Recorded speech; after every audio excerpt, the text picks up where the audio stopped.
Hey there, folks. How you doing? Professor G here. I just wanted to take a few minutes of your time today to talk to you about a very special day. Today, February 29th.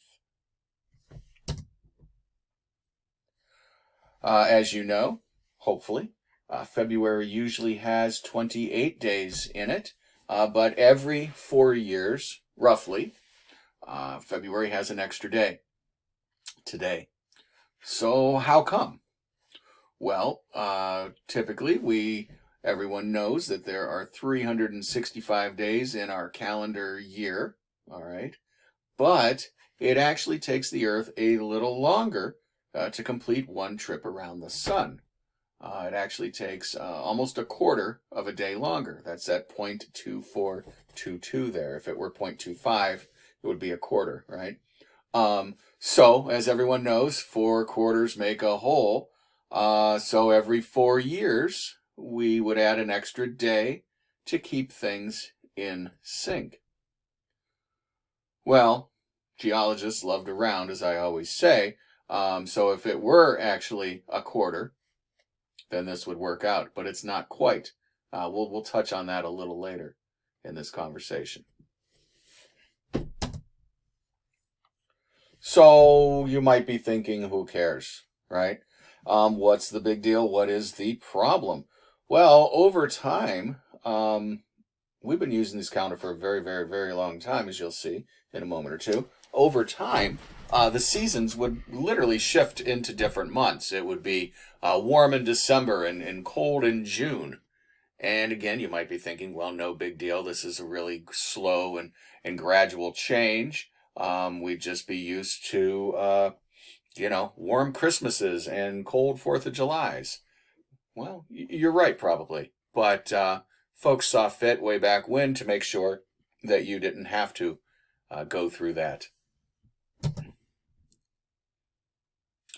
So we're going to talk about the Julian calendar here, Julius Caesar, which was a little over 2,000 years ago. But this various cultures and societies had been working on this issue already. You know that we've been keeping track of solstices and equinoxes and the moons and everything to help us with crops and whatnot over all the time we've been, well, paying attention to this stuff. So they noticed these things, and various civilizations did various things to accommodate for this. Julius Caesar took his idea from the Egyptians, all right, being in close contact with them. And what he did was add an extra day every year. Well, it doesn't take a mathematician to realize, knowing what we know now at any rate, that would also mess things up, right? But in addition to that, they overestimated the length of the solar year by 11 minutes. So if we had stayed with this, 8 days would have been added to the calendar. The calendar would be off 8 days every 1,000 years, and since we're about 2,000 years past that, we'd be looking at 16 days, almost half a month off already. Okay. Again, I have not checked that math, but hopefully it's accurate. So they didn't even wait 2,000 years to fix the Julian calendar. Hopefully, at least a handful of you know, we have the Gregorian calendar. You might have wondered where that name came from. It's Pope Gregory the 13th, back in 1582. And what was his problem? Well, Easter was moving too far away from the spring equinox. All right. You know how it goes. You heard about it in your history classes. You know, one civilization invades another one.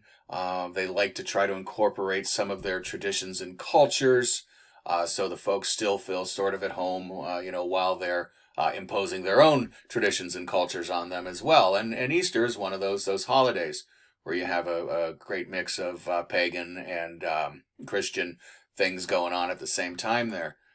So it was an issue for the Pope at the time, and so he got his best folks to work on it here.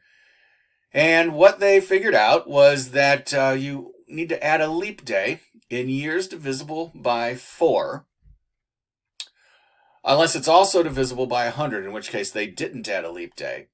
Unless, this is confusing, isn't it? Unless it's also divisible by 400. I'm guessing they arrived at that because 4 and 100 will give you 400 there. But more or less, okay, every 4 years, is a safe statement to make. But there are those years when, they don't do that. So almost every 4 years, we add an extra day into our year. And that keeps us, pretty much in sync. As I said, we were a few seconds off, and we'll touch on that in a moment. So for those of you that think conspiracy theories are a new thing, by no means. The Protestants back in Europe at the time were very concerned that this was some sort of Catholic plot to take over the world. So much so that the Germany and England, who were primarily Protestant run, well, not primarily, were Protestant run, they held out for over 100 years from adopting this calendar.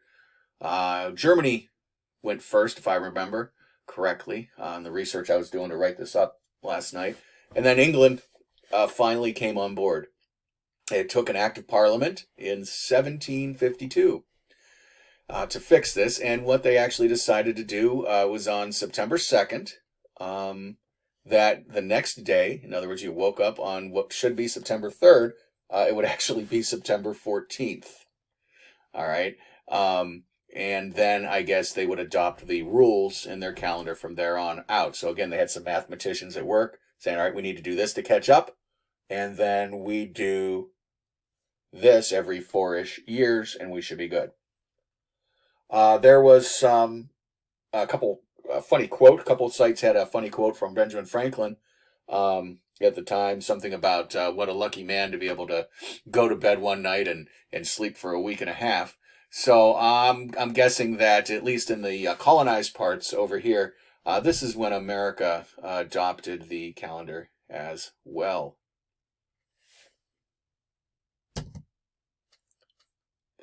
So as I said, if you were actually keeping up on that math, that leaves us still 26 seconds off. Okay. Again, not a huge deal, barely even a half a minute.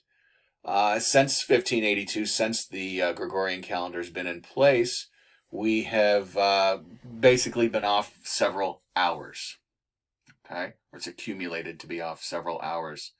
Again, I have not checked this math. It seems a bit far out, and heck, who even knows, it will still be a civilization in 4909.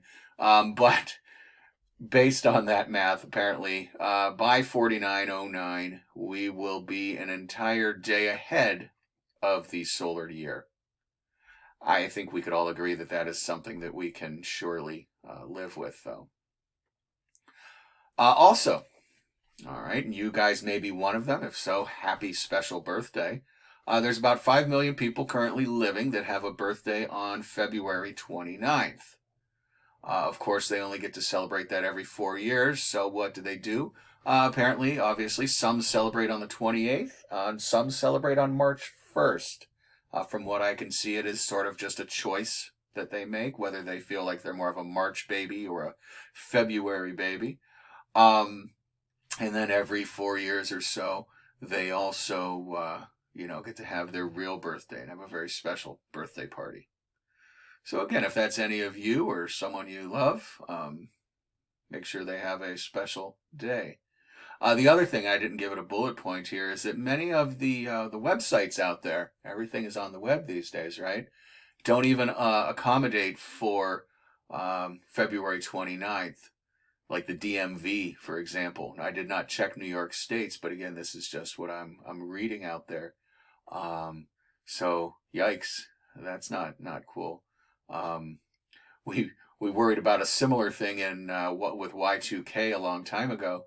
So I guess every 4 years, some folks have a little mini Y2K here where the computer just can't acknowledge their birthday. So Anyhow, as I said, just wanted to take a couple minutes to talk about this really neat day. Bye-bye.